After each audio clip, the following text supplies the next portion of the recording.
Hi everyone, welcome back. Chris Stout here. In this episode, I'm going to be covering the Optima Ultimate Streetcar competition that's going to be upcoming for me in this venue of Elkhart Lake, Wisconsin at Road America. Quite an exciting track and going to be a pretty busy weekend from what I can see, in addition to doing the things that are going to be involved with Ultimate Streetcar.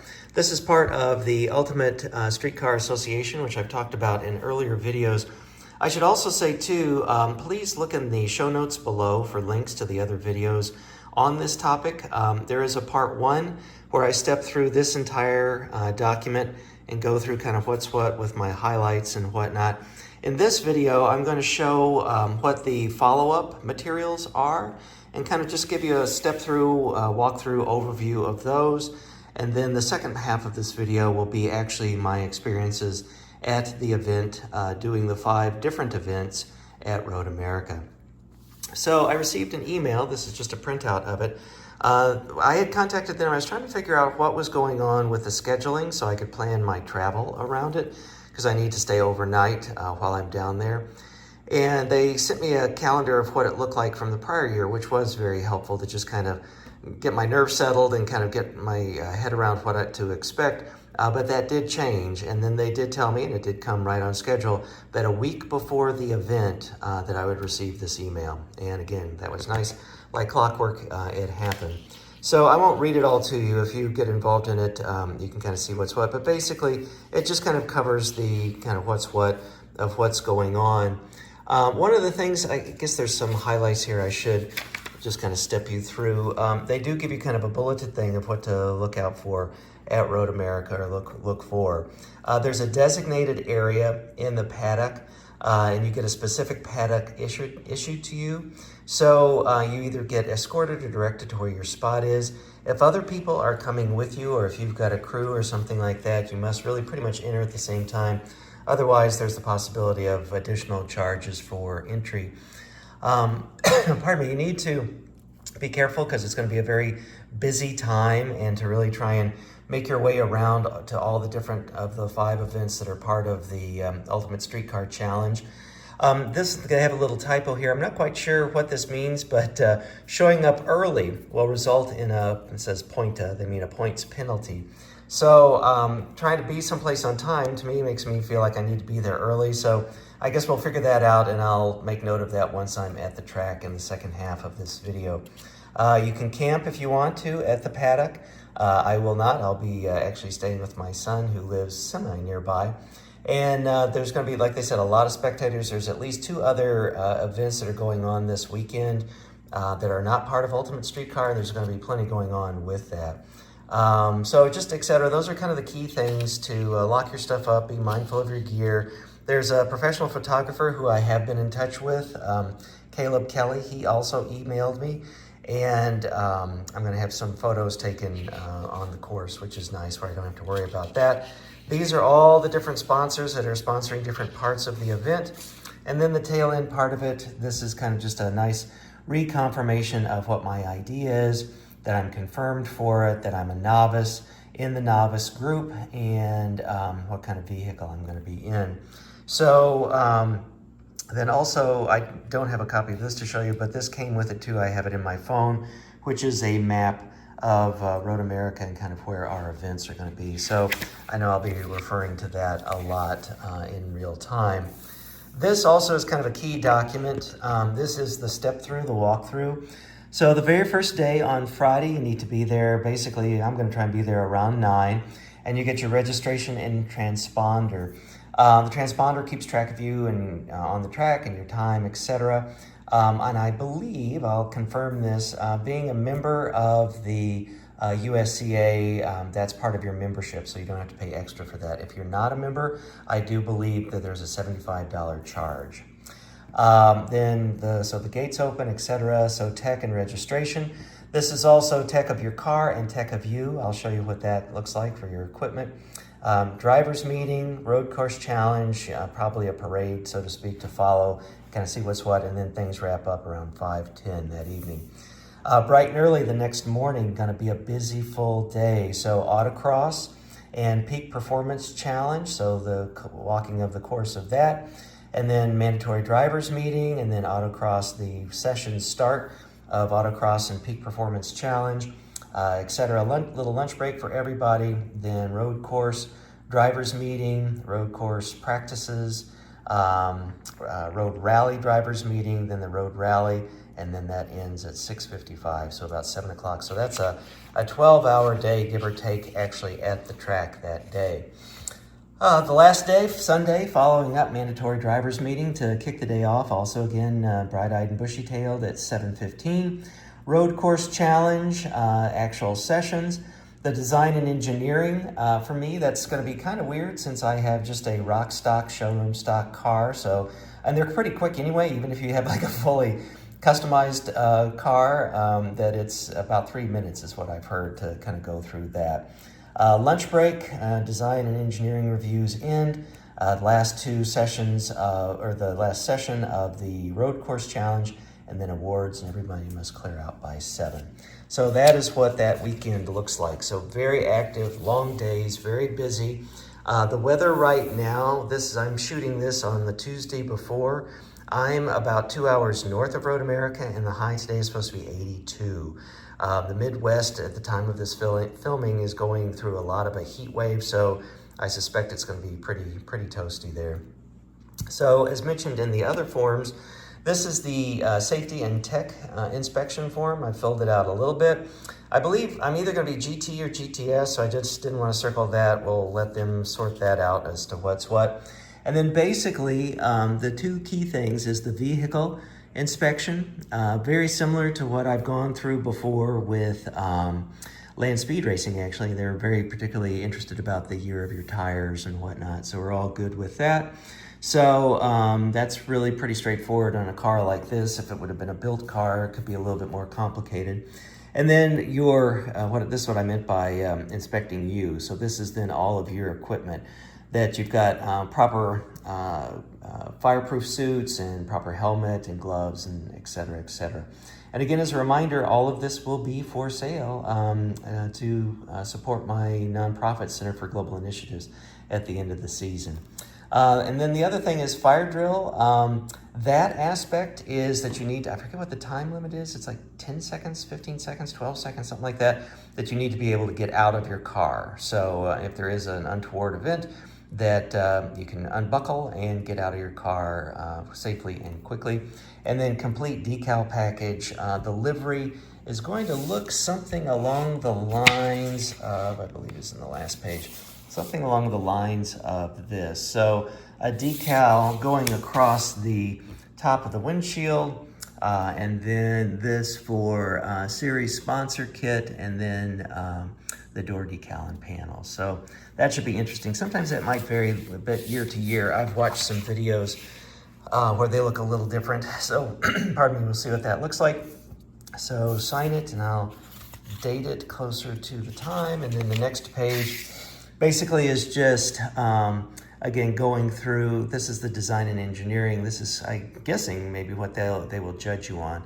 So these are all the points for that. And again, with a brand new car, showroom stock, these aren't going to be difficult things to score on. What will get dinged on is, there's zero creativity with the car other than the way that I'm doing this for running a nonprofit, etc. The other thing that they note in this email that I want to highlight is they said have proof of insurance. Now, in my experience, your regular daily driver auto policy does not cover if you're on the track. Maybe it might cover like around the track or when you're not racing. So of course I've got that, but then I also, and look in the show notes if you want to learn more about how to get race day insurance or track day insurance. So I used Haggerty. It was $937 with a 15% deductible of $13,500.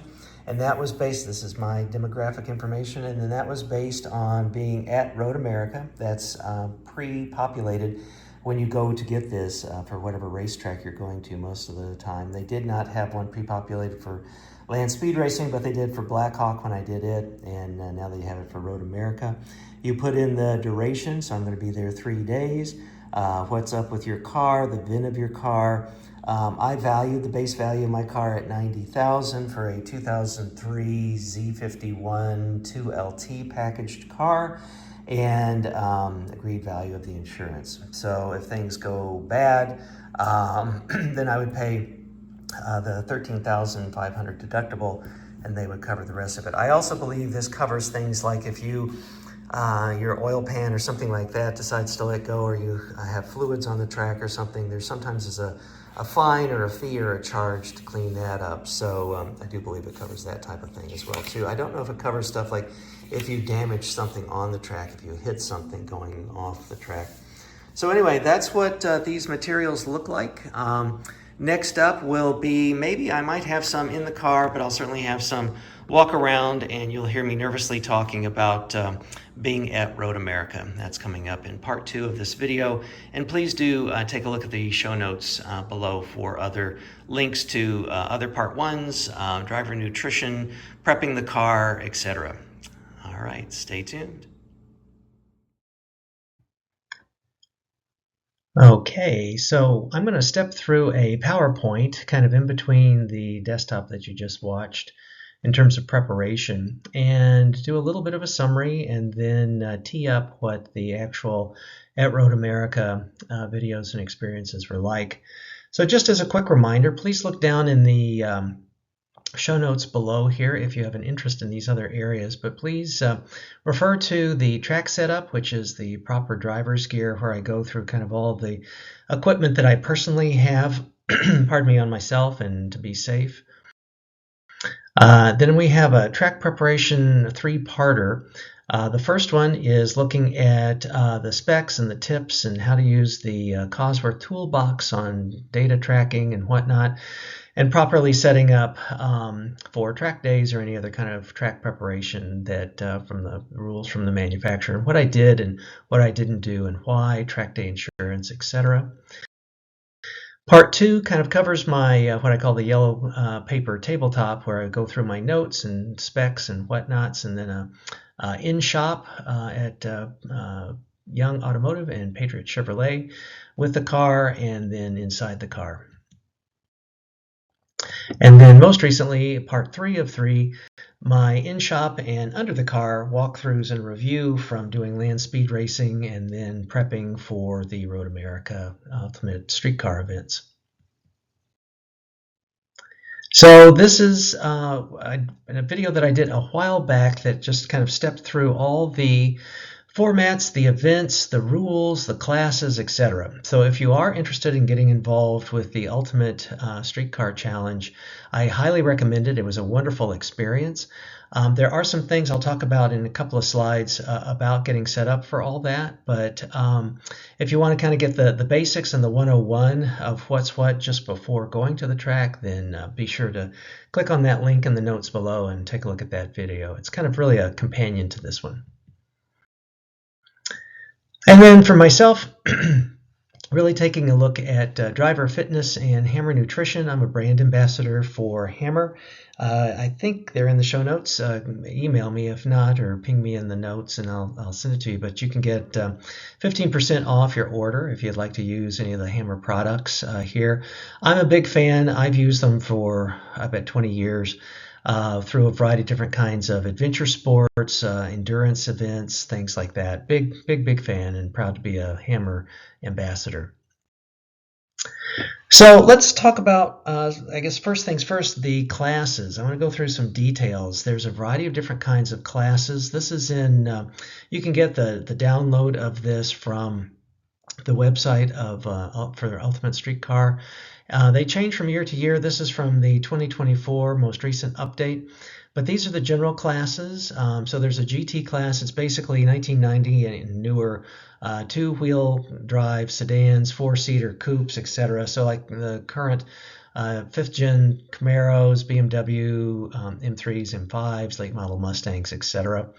GTS is sports car. That's where my C8 was categorized, and C6s, C7s, etc. Generally rear-wheel drive. I think it also includes 4-wheel drive, or all-wheel drive rather, and can be turbo, can be blown, can be naturally aspirated. Two-seaters mostly, but I think maybe also four-seaters, but I think just two-seaters. And one of the differentiations between the GT and GTS. GTV is vintage, so 89 and older. GTR is any kind of reproduction or replica. GTC is the smaller sport compacts. GTT is pro touring trucks. We had some pretty wild trucks in our event this weekend. And GTL, which is just lightweight cars. And then Outlaw, which is kind of crazy, just amazing cars.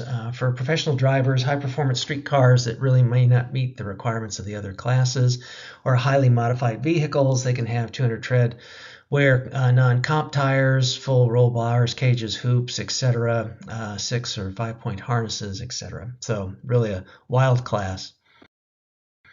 Just a little photo montage of some of the ones there. Mine's there in the lower right-hand corner, the number 365, the white Corvette. But just, I think most of these cars were also in the GTS class that I was running against. So, except for maybe the Camaro, but I think it's so modified it might have been as well. But man, these drivers in these cars, it was really exciting, but also remarkably intimidating to be able to be on the track with these guys at the same time, and gals. So, Ultimate Streetcar Competition at Road America, as you may know, Ultimate Streetcar goes across the country year to year in different venues. It changes a little bit year to year, but I think maybe they've always had a stop at Road America in Elkhart Lake, Wisconsin. I ran as a novice. It's my first time on Road America in a car. I did motorcycle school years ago in Kawasaki's with Keith Code there, which was wild, but I didn't really memorize the track since then. So there are really seasoned and skilled veterans that had run Road America a number of times in a number of different cars over the years and stuff, and really got to learn a lot from them. As you just saw, some pretty amazing cars, Lamborghini Huracan STOs, Viper GTSs, purpose-built track cars, blown Camaros or Corvettes, just really amazing. So, but nevertheless, I was really kind of proud of my performance and times, and just honored to have such a wonderful experience. Met a lot of really nice, helpful, friendly people, and just really had an amazing time and great memories. And Elkhart Lake is just a wonderful little town as well. So let's take a look at breaking down the 3-day event. So first day was registration. I should note too that because some of the events can fill up quickly, that I think it was like within the first few days of January. So I was kind of like really Johnny on it to get signed up for this. So I signed up in January 2024 for a June 2024 event, which was great. Went to registration. It was no big deal, no big problems at all. Got a wristband and got into another line, and that's where I kind of signed my stuff and left a credit card to be able to get a transponder for tracking my times and stuff. The transponder can go on the front or back, typically the tow hook, and points down. They're charged, so you just always want to make sure that there's a little fast blinking light on it, that it is transponding and receiving, and all that worked. No problem. 2 heavy-duty zip strips, that's all it took to install it.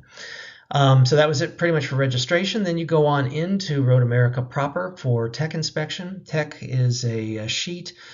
It's freely available. I think you can download it. If you'd like to see a copy of it, I'll either put one in issue or I can email you one. Just ping me in the comments below. I'll be happy to send it to you. Pretty straightforward, just all really around safety. Since it is a street car, it's a little different than like what I experienced at Black Hawk Farms and other events, which is that they honk your horn, they test your AC, they test your radio, they test your turn signals, just like that. Everything really has to work on a legitimate street legal car. And then they also look at your kit. Your helmet gets approved. You have to do a fire drill, so you get dressed in your full regalia, helmet, gloves, suit, fire shoes, racing shoes, etc. And you're in the car with it off, hands on the wheel, buckled up, and you have 12 seconds when they yell, I forget, out or fire or go or something, and you get unbuckled and you get out of the car. And I think it took me 4 seconds to do that, so that's not a big deal. It is in some cars, like guys 2 cars ahead of me. It took a little longer because he took off his steering wheel because his car was pretty tricked out, so that can vary.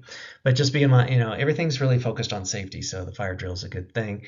And then after all that goes well, then you get the livery. You can see that in the lower left-hand corner shot. It is the Ultimate Street Car, the big sticker, decal, and then they give you whatever you've selected for your numbers. I selected 365 because that's how many days I think about cars and want to be in one, and bikes and whatnot. And then the kind of a row of sponsor stickers, and then I put other sponsor stickers of my own for Center for Global Initiatives and Young Automotive and Hammer Nutrition. And then I had a little decal from Land Speed Racing of going over 160 miles an hour, so I put that on there too, just for fun. So that was kind of all my livery. There's also a across the top of your windshield decal that goes across there too that says Ultimate Street Car, so that gets you all kind of diked out with that. The basically, then after that, on the first day, you go to, since I'm in the GTS class, everybody by their classes did a track orientation lap, a number of laps, and then a novice orientation lap. So that was very, very good and helpful, and you'll see some videos of those. And this is the track. This is our overlay of it. The red is the actual track. You can see where it says USCA paddock. That's where we all parked. Then if you go around and follow that little yellow to the left, and then you see the in blue it might be a little hard to read, but it's AX for autocross and peak performance challenge. For us, it was a left-hand turn, speed start and stop, which was fun. And then that just fed you directly into the autocross, and the autocross was done on a go-kart track, which is kind of fun. It's a very nice, very well-paved track, a lot of twists and turns. You'll see a video of me. It was tracked with my watch, so you'll see a video of that coming up shortly of what that looked like. And the numbers in it are not speeds, they're actually my heart rate, because that was what my watch was, I guess, tracking. But anyway, that was kind of fun and cool, and it just kind of gives you a good bird's eye view of the track. It's a very fast track.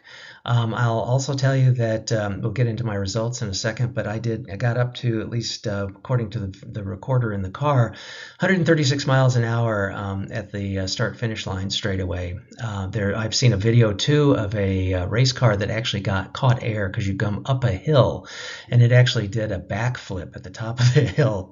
Just look it up on YouTube. It's crazy and amazing. So anyway, just an amazing track, iconic, beautiful area, very fast track, very long track, 4.048 miles. Day 2, we did the autocross driver's walk. So myself and 2 new friends of mine walked the course. There's a little zigzaggy thing in the middle here. It looks sort of animated with how you ran the course, and then queued up for the grid. We had 3 runs in the morning and 4 runs in the afternoon, at least for our class. That might have been different for some of the other classes. And again, just it kind of was with the start-stop challenge. We'll get to my results again in a couple of slides. Then we had road course practices for our different classes, and then qualifying times from those runs, and then groupings into red group, yellow group, and blue group. You can see that on the far right-hand side. So regardless of your class, you got grouped by kind of clustered time, so there's not like a ton of cars, but they just try and even it out. So between the pink group and the yellow group, it could be a 1/10 of a second difference, but they just arbitrarily, cut after a certain number of cars. And I think we had around 75 total. And then we did the road rally, which was kind of fun, and just I don't know, it felt like being a kid in the old days, and riding around with your friends, going to the McDonald's or something. So I have a little video of it. I shot the beginning of it, which was kind of dull, so I shot the end of it. So that'll actually, I will put that in this episode, so you can kind of see more so what the Road America track driving into Road America looks like, rather than that road rally experience. And I'll give you a little heads up about how that worked. And then day 3, big day. With the road course. This is the same map that you saw. I mean, obviously it's the course, but then this is where the passing zones are. And for us, there's just really, the Novice passing zone, which is the big long straightaway, the fast one. And then at 2, 4, and like in between 7 and 8 and in between 11 and 12 are also passing zones. Everything else is no passing zone. And then these are the guys that were the judges for the design and engineering section of the event. That's basically a lot of the guys, a lot of the gals have very highly modified cars. I went in, if you've been following the series, just basically said, hey, this is a rock stock, showroom stock car. The biggest modifications I've done really have been tow hooks and putting the decals on it. So, just very forthrightly said that, told them that I was a beginner, that I had, been successful and had some good runs and records set at land speed racing at the Arkansas Mile, and that basically it was just, how does someone go out that has the itch to do this sort of a thing and have these kinds of experiences? And they were very positive about that. That was very nice. They're good guys. So, results. For the GTS class, I didn't want to go into all these other classes. I wasn't competing against other classes. But for the autocross, I really enjoyed the autocross. It was kind of fun. I'll talk a little bit more about that. My times were not great, but man, I just really enjoyed it. Maybe that's why it took me so long. But the best in time for our GTS class was a 51. I was a pokey at 71. But like the Lamborghini STO, Huracan was 55, which I thought was just amazing. But I looked it up. It's the average price for those, I think it was 2 years old, was $387,000. And it's just unbelievable. So anyway, it's kind of crazy in terms of speed per dollar and expertise. I saw the guy, he was probably around my age-ish. So I'm guessing this was not his first rodeo like it was mine. When I ran out on the road course as a novice, the best time in the class was 3:24. My best time was 3:13. And like I said, you'll see in the video, I got up to 136 miles an hour on that straightaway, which I was also pretty proud of once. And that was, I think, just my 3rd lap once I was kind of getting used to it. Speed stop challenge in the morning. Best. Oh, and I should say this too. Like the best for the. Don't quote me on this, but I think the best for the autocross in the GTS class. They might have been in a different class, but there was a Tesla. I don't think there are any other electric cars there, so I don't know if they just put them in with us. I don't know if there should be a GTE class, but I guess they would be the only ones in it. But anyway, I believe these best times for the speed stop and for the autocross were set by Tesla, which is kind of crazy. So I just wanted to compare myself with best in class and the Lambo, just because I was curious about it. It's such a crazy car, probably one of the most expensive cars. There's also a Porsche 911 GT-R there, I think it was, which was beautiful too and not stock at all. So anyway, that's kind of how things sorted out that way. So what did I learn? We had variable temperatures. 2 days were pretty hot and 1 day not so much, but I drank 2 16-ounce bottles that had 3 heat scoops in it, and that kept the cramps away. That was very helpful. The very first day when I had driven down the first time, I was actually starting to get a little hamstring crampy. So I made sure the next 2 days that I was good with electrolytes and whatnot. And I'm just a big fan of Heed and really like their lemon lime flavor. And then once I would drink those 2 16-ounce, I didn't bring the powder with me, but I brought some of their little fizzy tablets. So I put 3 of those to a bottle, the 16-ounce bottle. After I drank the others, it's really easy to just fill up the water, drop those in, and I was good to go. One of the hiccups that I had was I had this weird intermittent transmission warning light that would pop on. It looks like a gear, like a sprocket. If you look at this image where you see it says 190, there's that kind of image above it. Sorry, the focus is blurry on it, but I had the same issue when I was land speed racing down in Arkansas. After at the tail end of some of the runs, this warning light would pop on. I looked at the owner's manual. I didn't do any other research, but I was just a little worried about it. So pretty much after I'd had my runs on the first day, I thought, well, this is probably the better part of valor. I don't want to break my car. I need to, drive it back. I don't want to have any issues on the track with these other cars doing at these very high rates of speed. So I was happy with those initial times that I had done and didn't want to break anything. FYI, this time I ran the entire time, every single event except I don't think I didn't drive the rally in track mode, but everything else I'm pretty sure was in track mode. So I was in track mode and I was in Sport 3 and I had all the nannies on. And I don't know, it seems a little paradoxical, but you see the two little warning lights in the red zone above the 7 of RPM in the far right side. But I believe everything was indeed on. So I wanted as much help as possible with that. More skilled people might not need that. And then I just wanted to show this shot. This is what it looked like, in terms of my temperatures and specs and tire temperatures. So these were about as warm, it said normal temperature for the tires, but the highest pressure, so I presume, is also probably about the warmest that it got. But everything was all within good limits, good boundaries, pressures and temps. So things I learned, I didn't mess with the tire pressures. Again, a lot of people do that, but again, I'm not looking to shave times or whatever. I'm just looking to have those good experiences. So if you're a beginner, you may not want to have to deal with that. I had an electric pump with me and could have done that, but in a very good gauge, but didn't want to mess with it. I really felt like my hands were full with all the regalia I had on. I had a helmet. Underneath that, I had a head sock.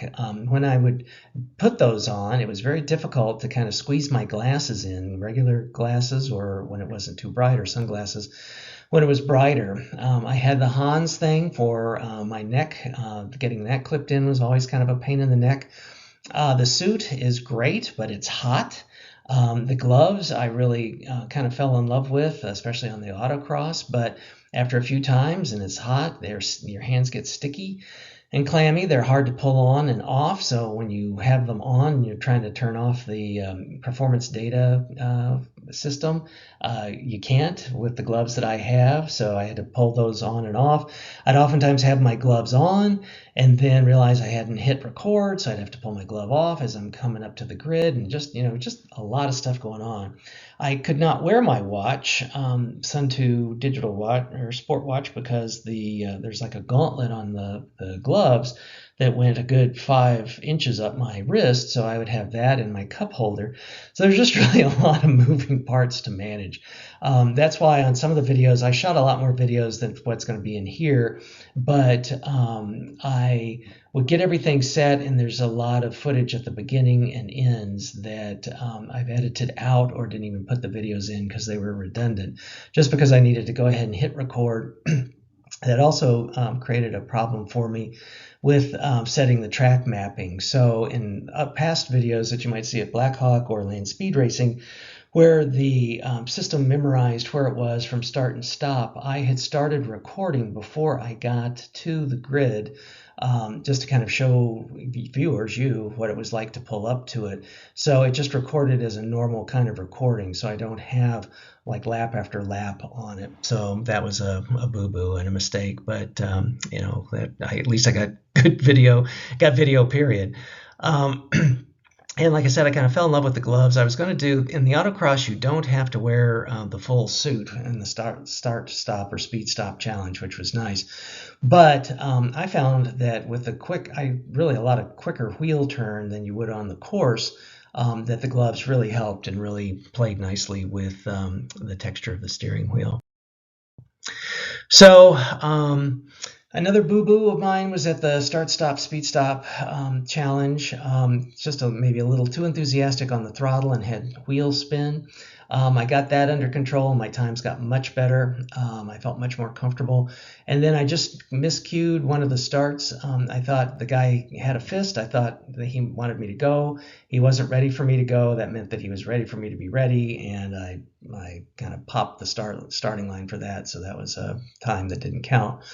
On the way there, the direction I came from Sheboygan to Elkhart Lake, I went to a BP station where I typically go anyway because I can get 91 octane without ethanol where I live.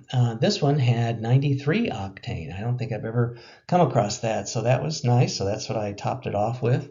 And I just want to say again, all the staff, all the other people, all the seasoned drivers and everybody else was just super helpful, super friendly, just answer questions. You could follow them onto the track if you weren't sure how to get someplace. I walked like I said, the autocross course with other people that were more seasoned folks with it. It was just really, really, really nice people. Met spouses and boyfriends and girlfriends and kids and dogs and everything else. It was just really, really wonderful and made for a much more enjoyable experience and really helped me not feel so anxious about it. And again, there are all types of cars, all types of budgets. I was probably one of the lower budget ones because I didn't sink a fortune into the car and didn't customize it or anything. I was also on the bottom of the totem pole in terms of experience, being totally new to the whole thing, let alone Road America. But again, just all ages, ethnicities, types of cars, sex and gender, etc. Just really a neat kind of experience, and that we could all have this opportunity, regardless of kind of what we brought to the event, to be able to be on this course and do all these things together. So what's coming up next are going to be the set of videos. So you'll see the morning of day one. You'll see the in-car cameras from me of the GTS class on the road course. And then kind of a real quick turnaround, the novice trial on the road course. Then day 2 in the morning, kind of queuing up the day. Then one of the speed stop challenges and the autocross. The Sun 2, my watch, Sport Watch's bird's eye view of what that looks like. And then going over kind of how the rally works. And actually, I deleted, you're not going to see the rally out because it's kind of dull, but just the rally back. That was kind of fun because it shows you Road America coming in through the gates and whatnot. And then hello for the morning of day 3, and then a wrap up with design and engineering. So here come the videos. Okay, and it is day 1 at Road America. A couple of other races going on today, Trans Am and some open wheel. This is kind of the paddock area where we're at. It got changed because we've been having such rains. I did get rained on a couple of times today. So this is a new friend of mine with his rig, and I'll show you his Corvette in just a second. So we're going to have a driver's meeting. I've gone through spec, I've gone through my kit, and everything has been taken care of. Just some amazing cars here, by the way. And now we're going to have a driver's meeting. I think I started to say in about 45 minutes from now, and then we will be on the track. This is my friend's car, and this is my car now with my new friend with the livery on it, which looks pretty good. Not going to stay on real long because I don't want to damage the paint or anything, but anyway, so very exciting. I plan on, we'll see what actually happens, we have a practice lap today, or parade lap and stuff. I'm going to see if I can record that, because when I was doing land speed racing, it was such so many things to kind of have to keep track of at once that if I have just one less thing to mess with, and with my gloves and turning on the recorder and everything, to not have to bother with it, that's great. So I can almost guarantee it won't be my fastest time, but it'll be kind of a driver's eye view of what's going on. So anyway, stay tuned. Probably the next video, I hope, will be not a blistering pace, but driver's point of view from Road America. Okay, I am in the queue, if you can hear me. Windows are down. This is Trackday ETM Sport, and this is just the parade lap for the GTS class, and then an orientation, I guess. I call it parade lap, and this is events just before Novice, so I might get 2 of these before actual racing. In the next ones, I may or may not be able to talk much during them.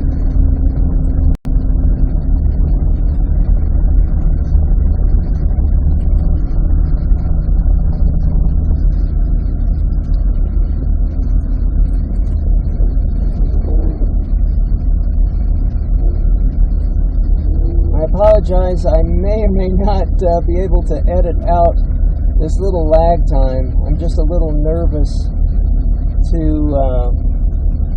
mess with stopping the recorder.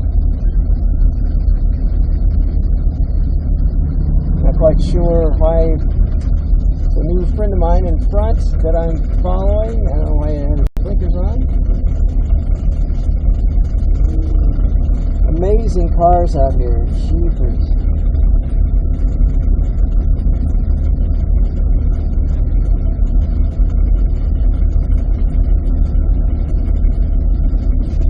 Sure if with the video overlay, if it will be showing you kind of what I'm seeing right now on my dashboard. But oil pressure is 28 at idle. Idle looks like I'm maybe at about 500. Transmission fluids 156 Fahrenheit. Oil's 172 Fahrenheit. Engine is 189 Fahrenheit. It'll probably start to get cooler once we get going. Tires are kind of cool. That's not good. I wish all the engine and transmission were cooler, but and the tires were warmer. But that's fine because this is a racing lap.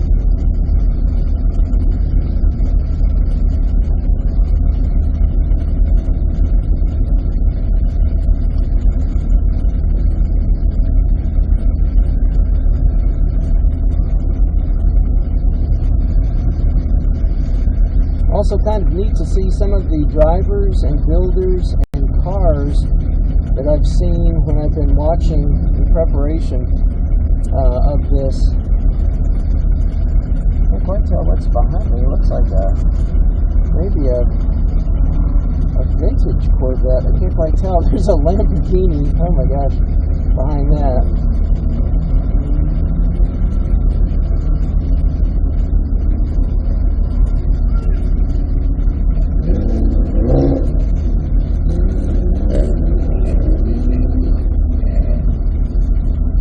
There's a lot to keep in mind. The drivers' meeting was a refresher on flags. There's a lot to just kind of be looking out for with drivers and flags and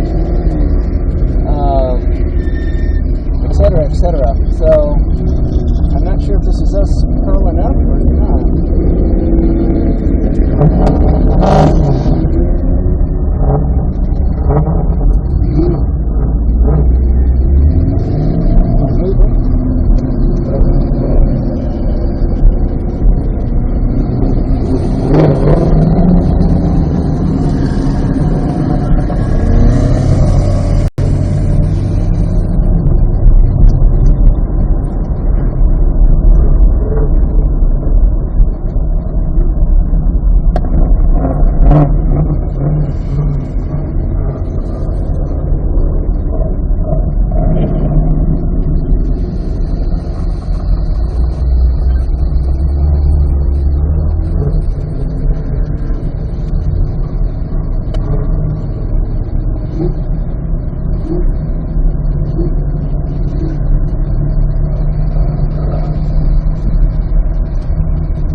Continuously tweaking my seat. The car behind me is actually about a 65, 66 Chevelle. Really built. I can see the roll cage.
coming by. Not sure what class that is. Thanks for coming out. Well, thank you for I having me. appreciate you guys showing up, coming out here hauling ass, having fun. Thanks Just a make lot. sure you have a nice, safe weekend, okay? Here, I appreciate it. Thank you, sir. Thank you, sir.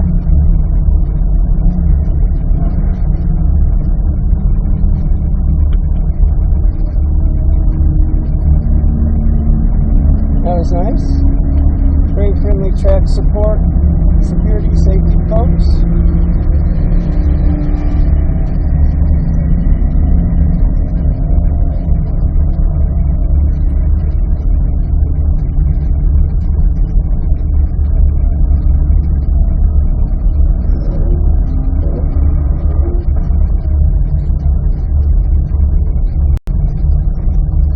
Just a spec checkup. Engine temperatures up to 201. Oil pressures 27, 28, 27. Goes back and forth. Transmission fluid is 172 Fahrenheit. Oil is 189 Fahrenheit. What the outside temperature is? I would guess the outside temperature is high 60s, bit of a breeze, not breezy. Dry, track's dry. And I hope you are able to hear all this, audience.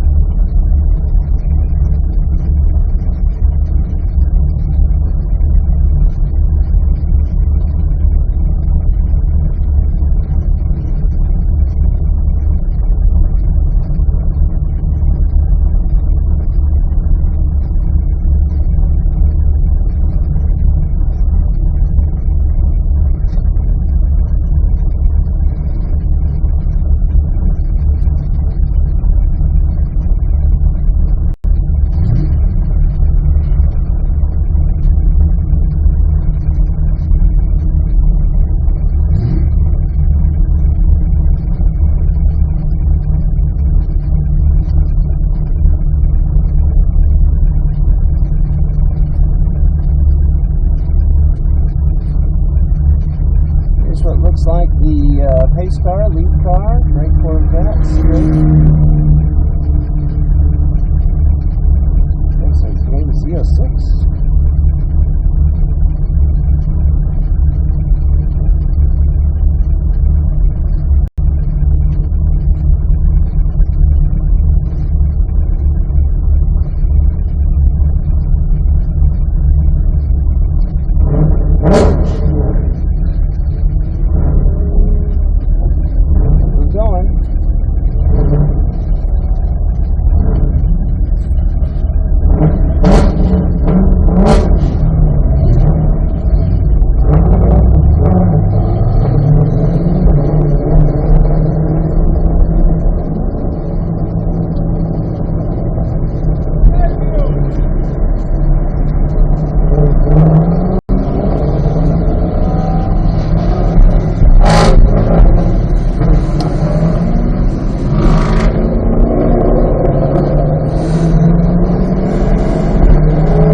stop sign. Okay, that was quick. I'm queued back up to the grid for Novice. So this is actually number 2 on the track.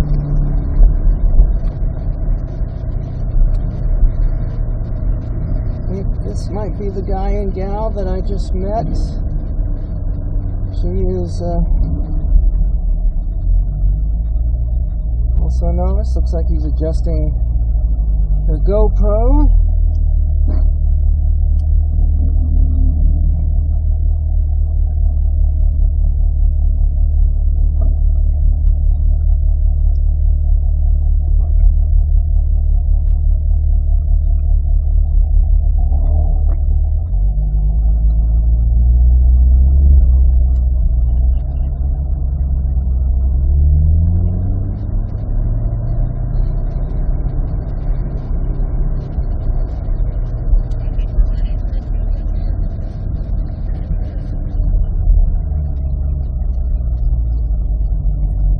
Looks like maybe a quick turnaround. Tires a little warmer.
it's the morning of day 2, Saturday, June 29th, 2024.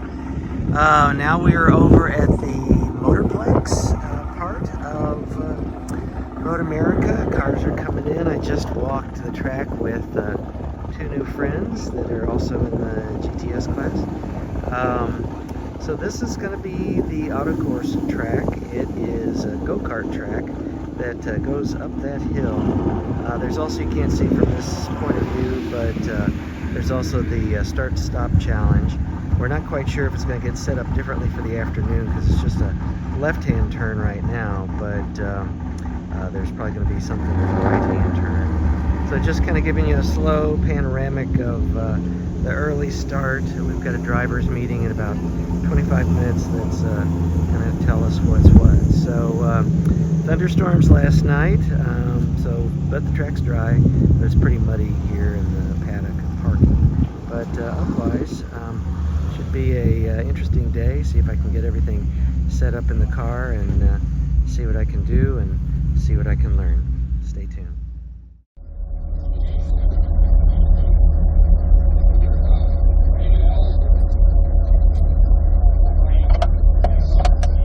Alright, hopefully I remember to got my watch going this time. Thought I did last time, didn't. Are the kids doing okay? Yeah. It's kind of like camping.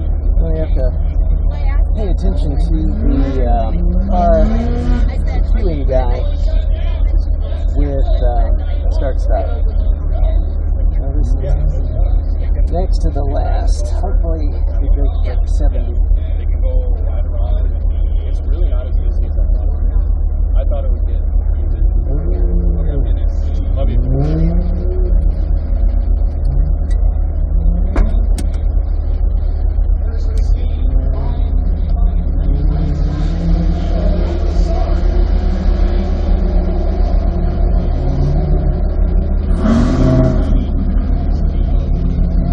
As for data on the start of the third run, 26 psi oil, 190 transmission temperature, 205 oil temperature, 210 engine water temperature, tires 32 psi normal temperature.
Sideways in the beginning of the first turn. There's a nice radius right here.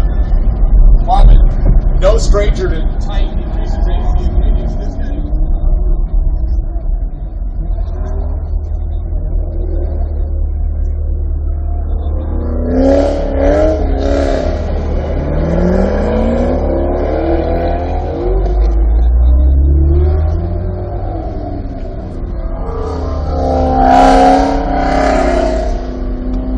Mess up that last one?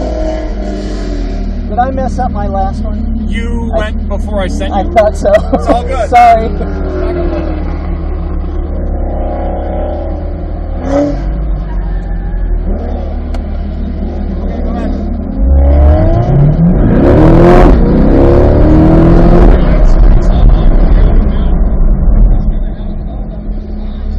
Ooh, 5.6. Much better.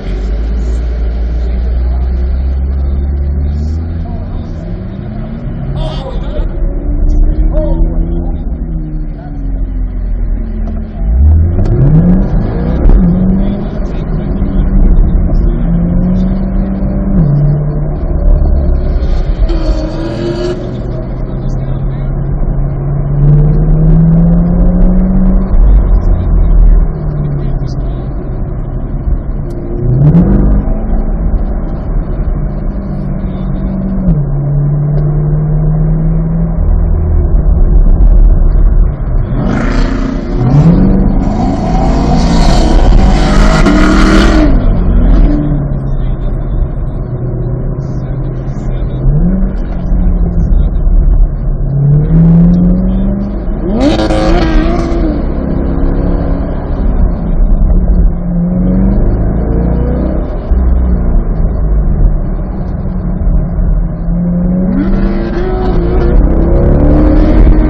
cars, I mean, he had nothing but a fun run, honestly. He got it locked up. Now, I hit leg down into first. He's going to the inside. No,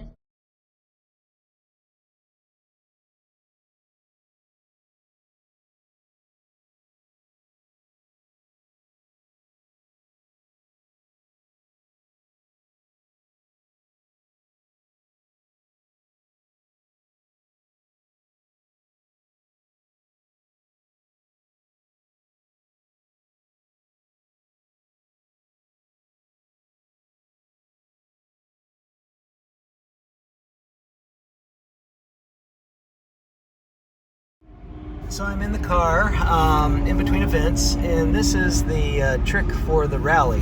My driver's license is inside this sealed envelope, and my car number is 365, so that's that. And then we have a it's either 20 minute or 20 mile, I'm not sure, out and back to a destination that we don't know yet. And it's probably going to be, I'm guessing, like a parade. So we go out there, we check in, and then we come back. And as long as we still have our license in this envelope, when the guy opens it up and sees that it's there, we get our license back, and we have finished the rally. And I guess get whatever points score for that. So anyway, here's looking out. The sun has come out now, as you can see. I actually wore sunglasses in the last couple of runs of the speed stop and the autocross. So just kind of in between. We got a driver's meeting. It's 3 o'clock now in about a half hour. Of course. Okay, so now we just passed the main entrance of America. We're coming to the entrance we've been using, which is Gate 6.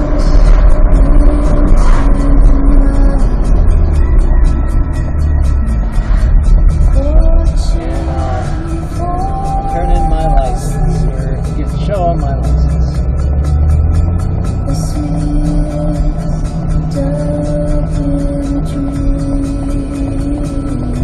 So here's the grounds. It's where you registered on the right, if that shows.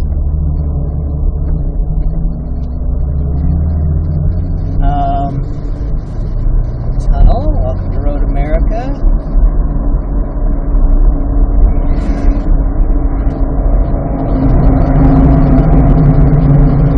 Nice engine sounds.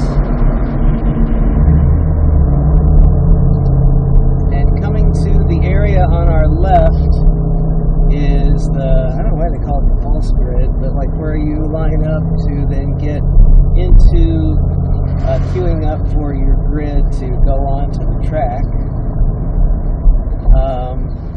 And far left, can't see, is where we did our tech inspection and our fire drill, getting out of the car in 15 seconds or less.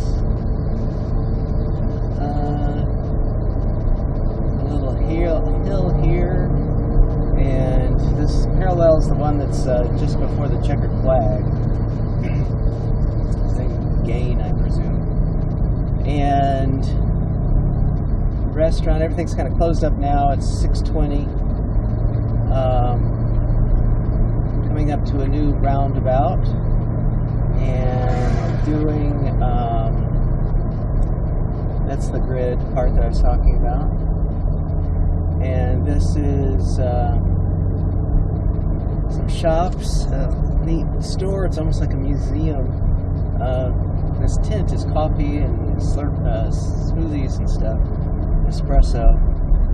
And then this is the like museum gift shop on the right, and the big grandstand, which probably doesn't show, on the left. All pretty quiet now since it's this time of day. Coming up to that new roundabout.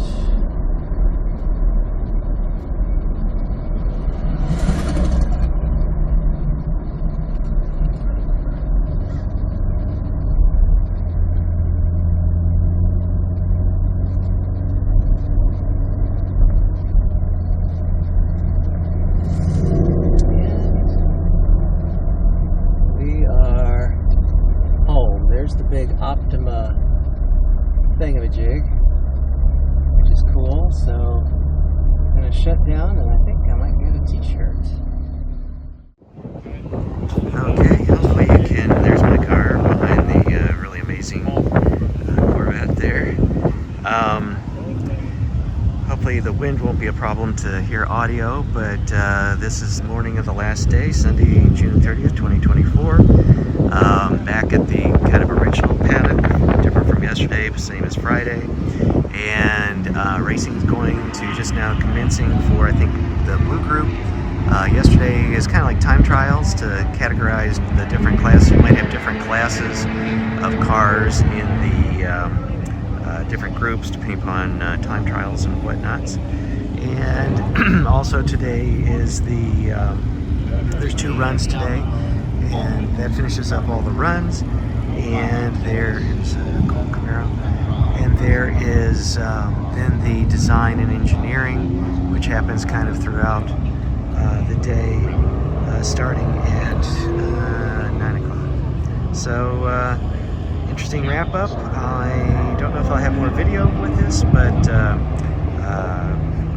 this might be the wrap up of this part. Thanks for watching. So it's going to get noisy in a minute, but here's the lineup for the engineering and design. And this was the area